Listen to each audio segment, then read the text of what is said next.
আজকের এই ভয়ঙ্কর তীব্র শীতে একটা গরু দেখতে পাচ্ছেন। ওকে যারা লালন পালন করে তাকে ওর গায়ের ওপর একটা সুন্দর উলের মতো একটা কাঁথা দিয়ে দিছে, যাতে ও মোটামুটি আরামসে থাকে। কিন্তু ওই যে পিছনে দেখেন, এই পাশে দেখেন আরো কতগুলা গরু আছে। দুঃখজনক হলো সত্য, এদের মালিক হয়তো আলাদা, বা ওদের জন্য কাঁথার ব্যবস্থা করা যায়নি। আজকে যে প্রচন্ড রকম শীত পড়ছে, ও মনে হচ্ছে আমাকে গুঁতা দিতে চায়। হ্যাঁ, আগে আসতেছে, একটু স্যাতা টাইপ।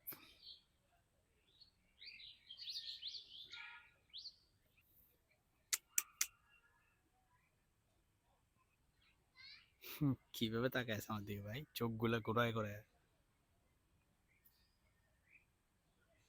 এনি টাইম আমার দিকে দৌড় দিবে।